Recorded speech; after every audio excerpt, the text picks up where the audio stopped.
¿Cómo están, amigas y amigos? Es un placer estar nuevamente con ustedes a través de la señal de UTV, el canal universitario de la cultura, en su programa Desde la Academia. Ya saben que aquí siempre abordamos los temas más importantes del país y por supuesto de la Universidad Nacional Autónoma de Honduras. Hoy traemos un tema que sin duda alguna ha estado llamando la atención de todos los círculos económicos y sociales del país, pues se han despertado ciertas preocupaciones por el hecho de que el gobierno de la República ha señalado que ha solicitado un préstamo basado en las reservas internacionales al Banco Central de Honduras. Y es por eso que como universidad pues estamos en la obligación de conocer a profundidad qué piensan los estudiosos de nuestra universidad sobre este tema. Hoy nos acompaña Ricardo Matamoros, él es el director del Instituto de Investigaciones Económicas y Sociales de nuestra universidad. Doctor, bienvenido a su programa. Muchas gracias, Fran. Un cordial saludo a toda su audiencia. Felicitarlos por tocar este tema tan importante para poder aclarar a la comunidad académica y a la sociedad hondureña en general algunos elementos, por ejemplo, importantes que es bueno que la sociedad sepa acerca de un tema como este. Y es que definitivamente estos temas son temas que interesan a todo el país o que por lo menos deberían de interesarnos a todos los hondureños, ya que las reservas internacionales, ya lo van a conocer ustedes un poco más cuando el doctor lo explique con sus propias palabras, las reservas internacionales tienen una importancia muy grande para la economía del país. Doctor, comencemos hablando para qué sirven las reservas internacionales. Sí, definitivamente, muy buena pregunta. Habría que aclararle al público, ¿no?, ¿qué son estas reservas internacionales? Bueno, a ver, como país, Honduras recibe divisa, ¿verdad? O sea, recibe dólares, digámoslo así, varias divisas, pero principalmente dólares, por lo menos unos 3-4 fuentes principales.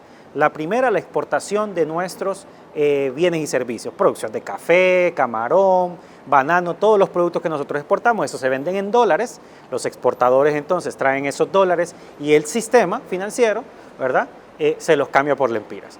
La otra gran fuente es la inversión extranjera directa, que es cuando las nuevas empresas internacionales vienen y traen su capital en dólares. Otra gran fuente es el crédito internacional, cuando el gobierno sale y saca préstamos con el Banco Mundial, con el Fondo Monetario o ubica bonos, por ejemplo, soberanos, lo que recibe con esos préstamos es dólares. Y luego está la cuarta gran fuente, que es el de las remesas internacionales, ¿no? Las remesas familiares, que como ustedes saben, en los últimos 10-15 años se han convertido en la principal fuente de ingresos de divisas. O sea, ingresan más divisas por lo que envían nuestros compatriotas en Estados Unidos, en España, a sus familiares aquí en Honduras, que por ejemplo lo que se exporta por maquila, ¿no? ¿Esto qué significa? Todos esos dólares vienen al sistema, se cambian por lempiras y gran parte de esos dólares entonces el Banco Central da los lempiras y tiene los dólares y luego esos dólares entonces los puede administrar. Claro, también hay salidas, ¿no? Las salidas que tienen que ver con cuando compramos medicamentos, cuando compramos combustible, cuando compramos carros, computadoras, etcétera. Todo eso se compra al exterior y se compra con dólares. Entonces los importadores tienen que comprar esos dólares en el sistema, ¿verdad? El sistema financiero privado o al Banco Central. También la otra gran fuente tiene que ver con los pagos, el servicio de la deuda. Hay que pagar esa deuda externa, entonces hay que pagarla en dólares. O cuando las empresas que tienen inversión extranjera aquí tienen que llevarse sus utilidades, por ejemplo, se la llevan en dólares. Entonces, al final, todos los años, todos los trimestres, todos los meses, en el país tiene entrada de dólares y salida de dólares. Si la entrada de dólares es superior a la salida, entonces hay una acumulación, un excedente, digámoslo así, ¿no? Ese excedente es el que se va acumulando, si varios años esto se va repitiendo y se va repitiendo, se va acumulando y se van, digámoslo así, creando esas reservas internacionales que por mandato de la Constitución, y eso es una práctica mundial, los bancos centrales son los administradores de esas reservas. Se recomienda que los bancos centrales tengan reservas para que ¿Qué pasa si los precios empiezan a incrementarse mucho? ¿Qué pasa, por ejemplo, si los precios internacionales, como en este momento, de los combustibles o en una pandemia, o por ejemplo, hay algún choque que de repente amerite mucha demanda de eso, de dólares? Pues entonces el Banco Central puede recurrir para cubrir ese desbalance. Ya, por ejemplo, allá a finales de los años 80, estuvimos en la peor situación, en la cual las entradas de los dólares eran menores a las salidas.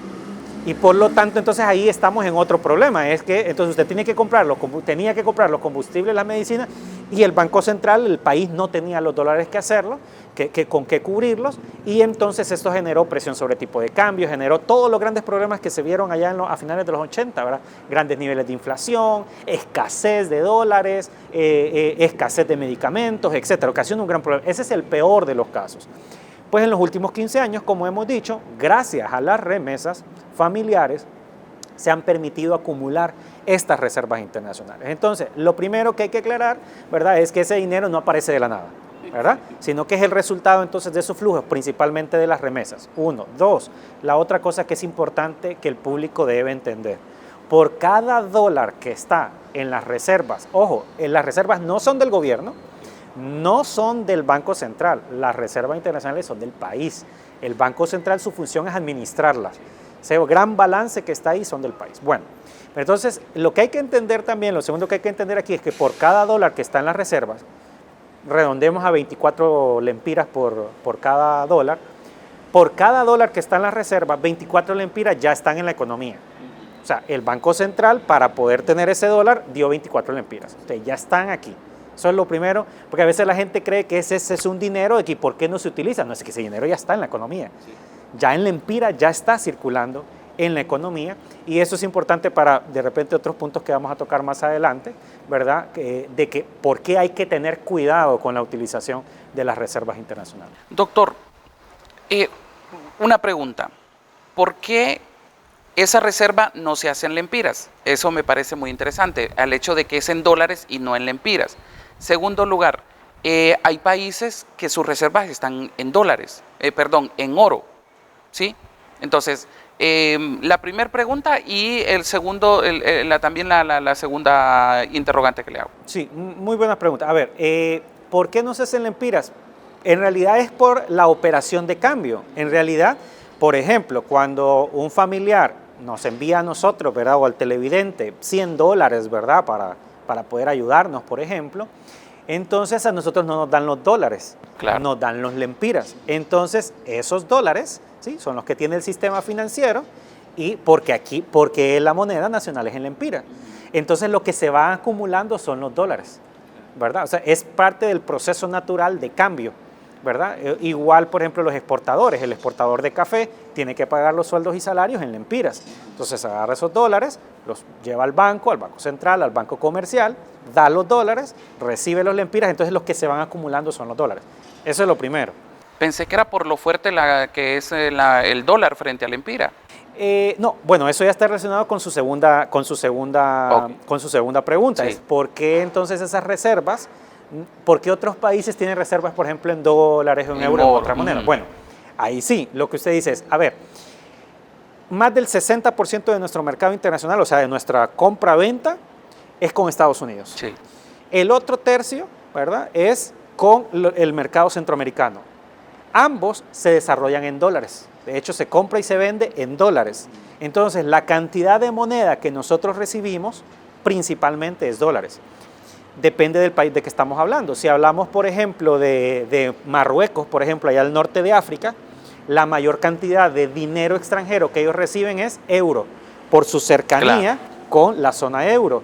Y así Corea del Sur, por ejemplo, allá cerca de Japón, lo que más recibe son yenes. Entonces tiene que ver más con el área de influencia, en este caso de la potencia económica, que lo que más recibimos nosotros es dólares, ¿verdad? Y no otro. Ahora, ¿por qué otros países tienen, y muy buena pregunta, diversifican sus reservas? Claro, reciben, por ejemplo, esta moneda y comienzan a decir, bueno, voy a comprar oro, por ejemplo, o voy a comprar títulos valores, o voy a comprar otro tipo de monedas. De hecho, Honduras tuvo en algún momento algunos ejercicios de experiencia de invertir, por ejemplo, en otra moneda. Por ahí Hondutel hace algunos años tenía unos títulos valores en yenes y producto de...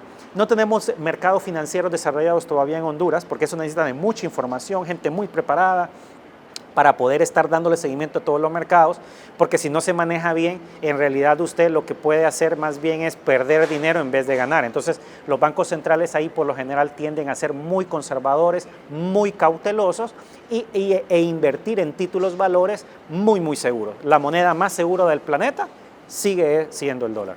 Ahora sí, enfoquémonos en el tema de las reservas internacionales. Del uso, hay muchos economistas, gente del Foro Social de la Deuda Externa, ustedes mismos han sido consultados por diferentes medios de comunicación y han señalado por qué es factible o no factible el uso de las reservas internacionales. Sí. Nosotros desde el inicio de la pandemia, como Instituto de Investigaciones Económicas, dijimos sí, es una opción, es factible, se debería de considerar utilizar las reservas internacionales. ¿Cuándo es que se justifica que se pueda hacer este tipo? Bueno, al menos deberían de existir dos condiciones. Uno, una condición de emergencia nacional. Esa emergencia puede ser económica, puede ser social, puede ser ambiental, ¿no? Por eso allá en el año 2000 nosotros decíamos, claro, en medio de la pandemia se podía hacer. Y la segunda condición mínima es el poco acceso, por diferentes razones, a fuentes de financiamiento externo.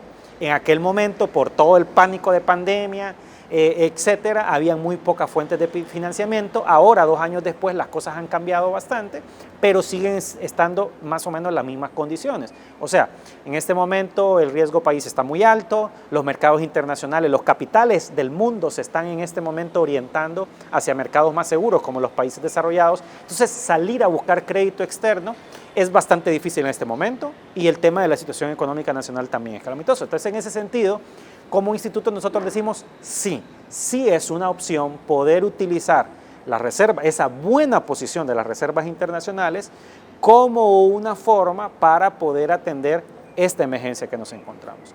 Pero como hemos dicho nosotros, en la letra está la clave, ¿verdad? En la ley está la trampa y todo depende del mecanismo que se utilice.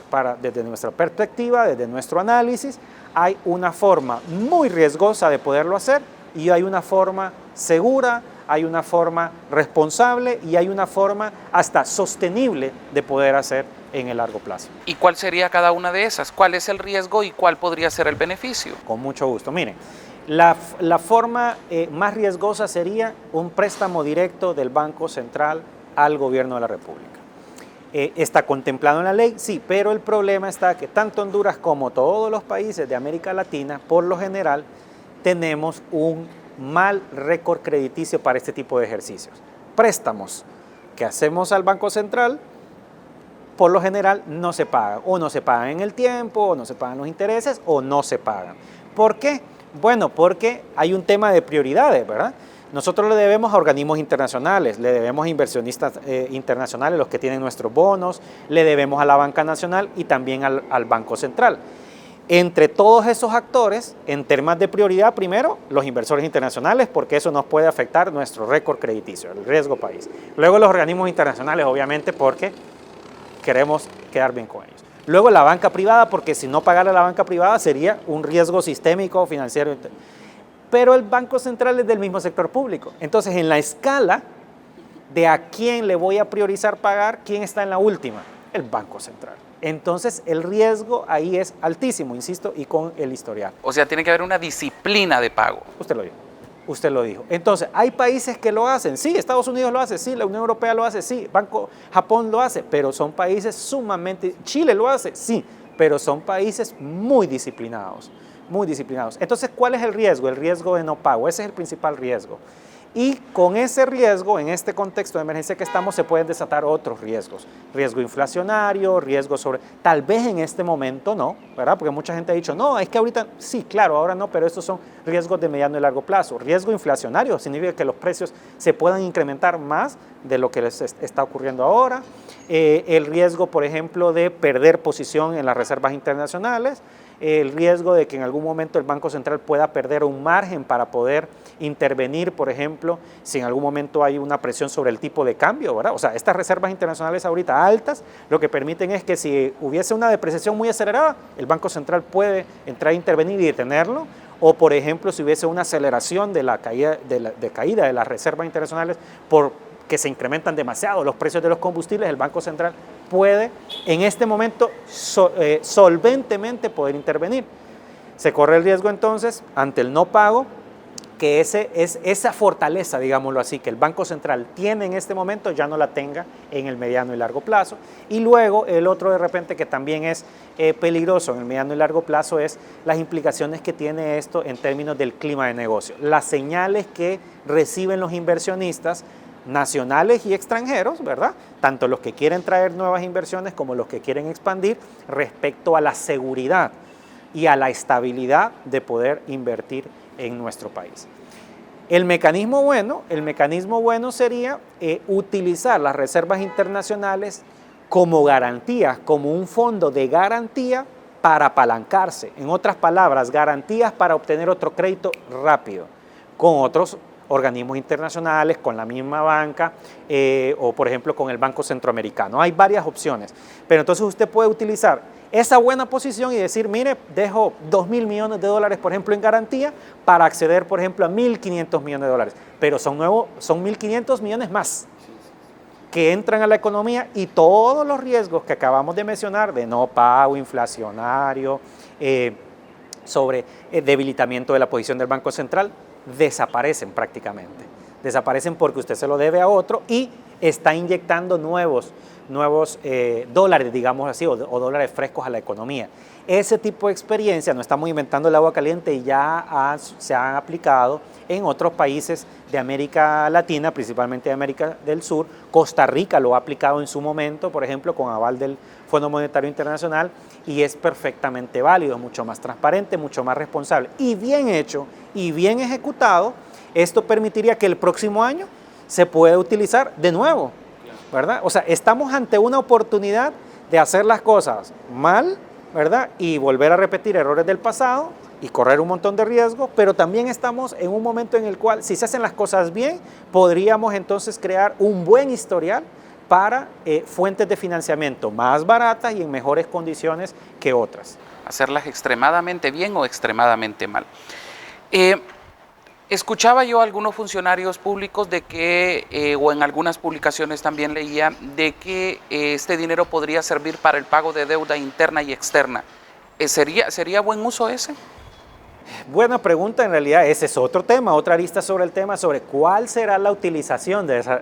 Es que yo creo que es lo que más preocupa, ¿no? El hecho de si lo van a invertir bien o va a ser para gasto corriente o para pago de prestaciones. Entonces yo creo que es lo que más preocupa, si se va a hacer uso de esas reservas, ¿en qué forma se van a invertir? Sí, fíjese que yo pensaría que la principal preocupación debería ser la que ya hablamos, el tema, por ejemplo, del mecanismo que se va a utilizar para garantizar, por ejemplo, la responsabilidad fiscal, ¿verdad? Porque si se usa para gasto corriente, ¿qué es lo que está implícito ahí? Bueno, que el gobierno seguirá lo que históricamente ha venido haciendo, hemos tenido un sector público irresponsable, sobredimensionado, que se excede en la parte fiscal, con muy pocos niveles de inversión, etcétera, ¿no? Entonces sería como, insisto otra vez, en la oportunidad de cambiar esa tendencia o no. Entonces, pero si se crea un mecanismo, por ejemplo, seguro, se blinda, por ejemplo, mediante un mecanismo, si se utiliza para gasto corriente no sería del todo perjudicial si usted tiene un buen mecanismo, ¿verdad?, de pago. Obviamente, si entre utilizarlo para gasto corriente y gasto de inversión, el segundo es el mejor de casos, pero un gasto de inversión muy, muy bien dirigido. Y ahí nosotros hemos hecho también una salvedad. Una cosa es inversión social y otra cosa es inversión física. Nosotros recomendaríamos lo ideal, inversión física, o sea, inversión en infraestructura, construcción y reparación de escuelas, carreteras, puentes, etcétera, que ayuda a mejorar la competitividad. Bueno, el primero ayudaría a generar empleo, ¿verdad? Porque la industria de la construcción es extensiva en mano de obra. El tema de mejoramiento de la competitividad, en realidad Honduras sigue teniendo serios problemas en términos de infraestructura. Y por el otro lado, entonces dinamizaría el crecimiento económico. Ese sería el mejor de los usos que se pudiese utilizar.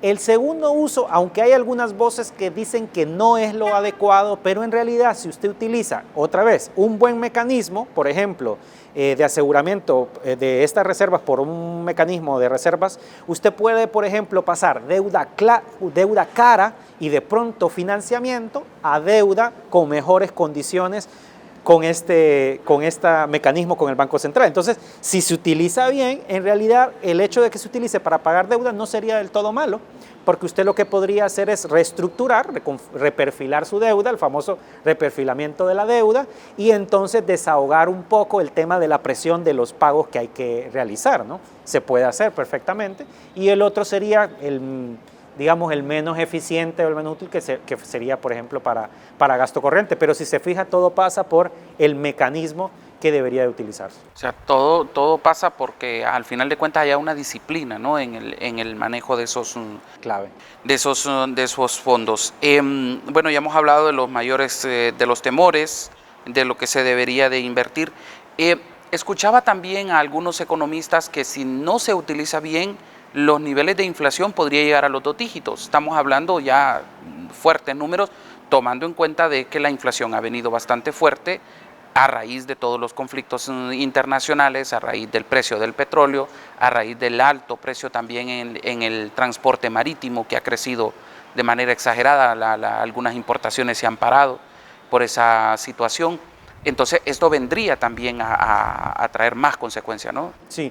Fíjense que ese tema es bastante delicado, obviamente todavía no... ¿El de la inflación? El de la inflación. Ok. El de la inflación y el posible efecto inflacionario de esta medida. A ver, usted ya lo dijo, el difícil contexto internacional, y el público en general tiene que entender todo este problema ahorita de altos costos de combustible, todo eso es internacional, es importado, es algo que todo el mundo lo está pasando.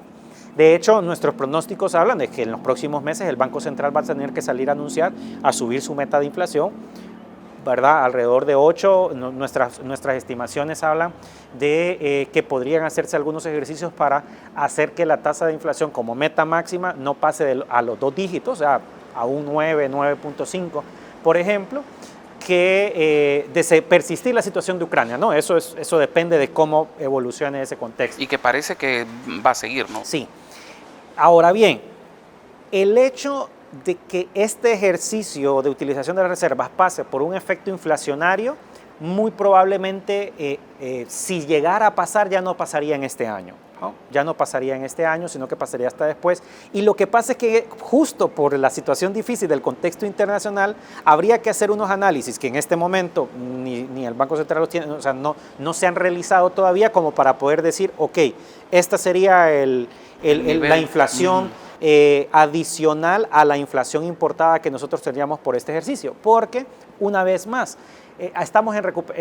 depende de cómo se utilizan esos recursos, y la otra cosa es, hay que recordar que estamos en recuperación económica. Supuestamente. Sí, correcto. Por lo menos en términos de recuperación respecto a la pandemia, digámoslo así, ¿no? Claro. A ese cierre que tuvimos.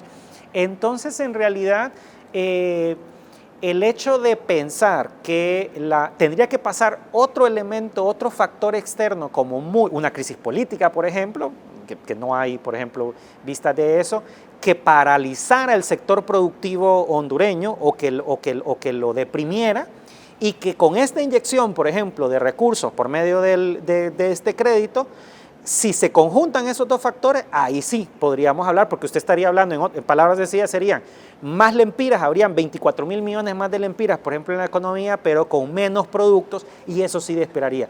Pero ese escenario, por lo menos, desde nuestros análisis, decimos que responsablemente uno no podría decir, ¿verdad?, que ahora, por ejemplo, en este año, habría un efecto inflacionario por este ejercicio.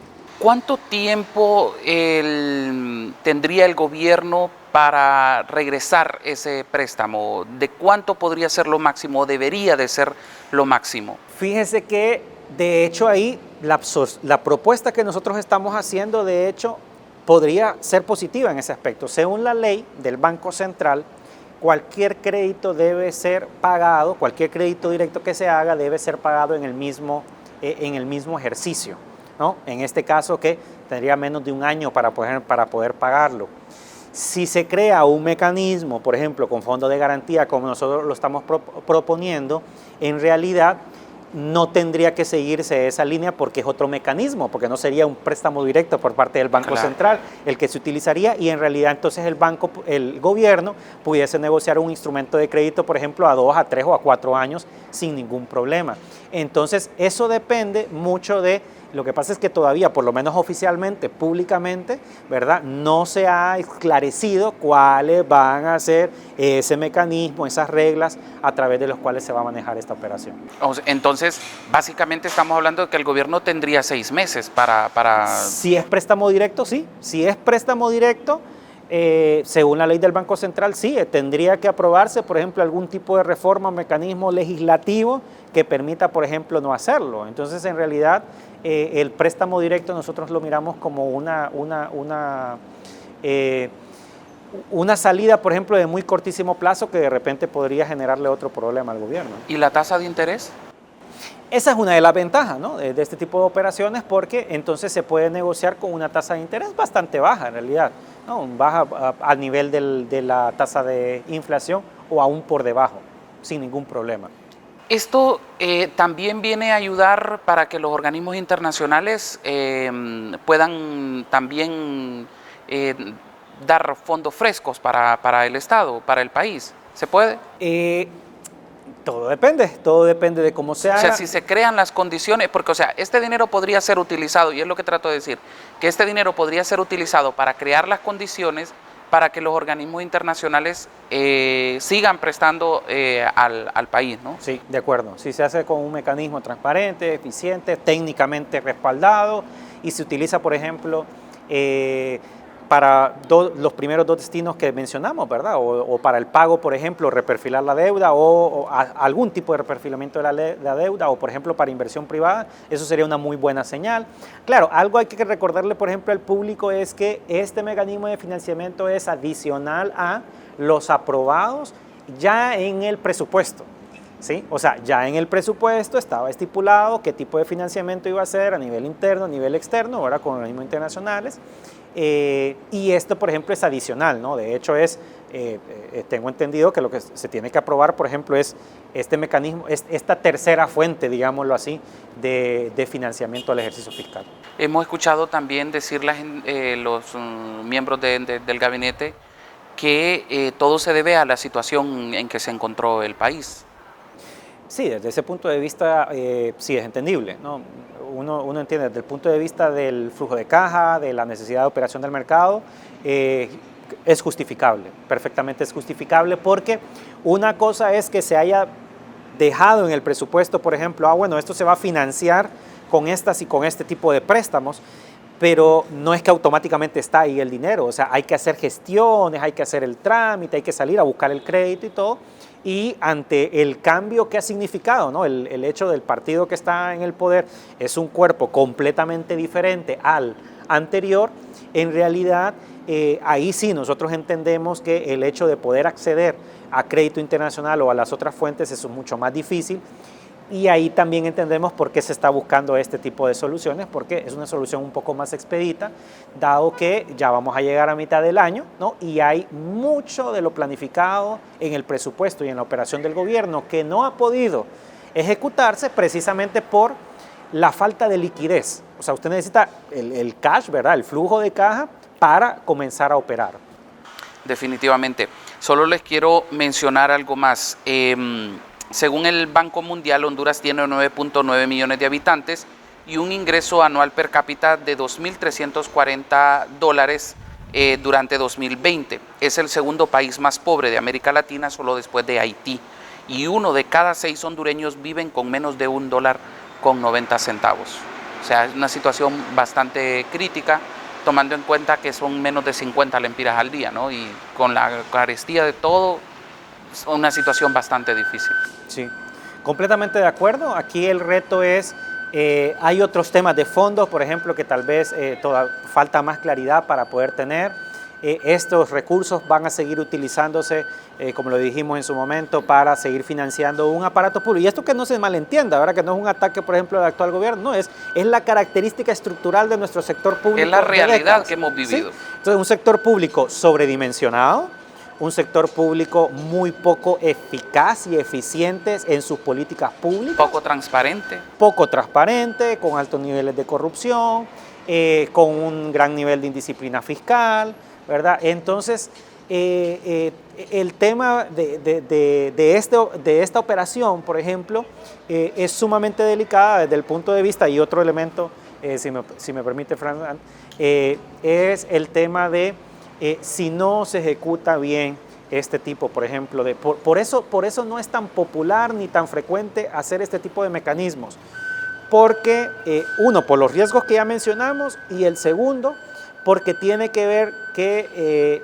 en muchos casos, una vez que se ejecuta la primera vez, esto abre la puerta para seguirlo repitiendo en futuras ocasiones. Entonces, si usted ya lo hizo mal la primera vez y como ya abrió la puerta y se hizo el mecanismo, muchos gobiernos de América Latina históricamente ha pasado así, que entonces ese es el mecanismo más fácil, ¿verdad? Pedirle prestado al Banco Central y entonces se fomenta no se atienden los grandes problemas estructurales del sector público y se abre la puerta precisamente ahí sí para digámoslo así, como piezas de dominó comiencen a generarse todos los riesgos que mencionamos al inicio del programa. No, y que también recuerde que hace 15 años, ¿de cuánto era la deuda interna y externa de Honduras? ¿Qué?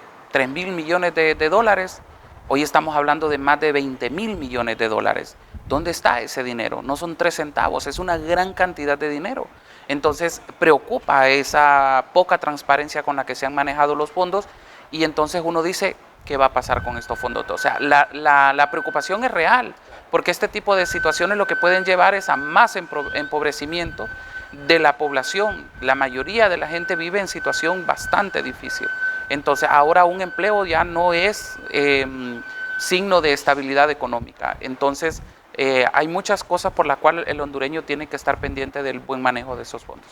Doctor, le agradezco mucho que nos haya acompañado, siempre es un placer que esté con nosotros y obviamente ya sabe que esta es su casa. Muchísimas gracias. Muchas gracias. Gracias a todos ustedes por habernos acompañado. Siempre les decimos que nos sigan a través de las redes sociales, que nos dejen sus comentarios, que nos digan qué opinan, cuáles son sus puntos de vista sobre estos temas, porque son temas que nos atañen a todos, a cada uno de los hondureños, y por eso desde la Universidad Nacional Autónoma de Honduras tratamos de analizarlos de una manera profesional, sin color político, sino con la única finalidad de aportar un granito de arena al país. Soy Franz Rivera, nos vemos en la próxima emisión.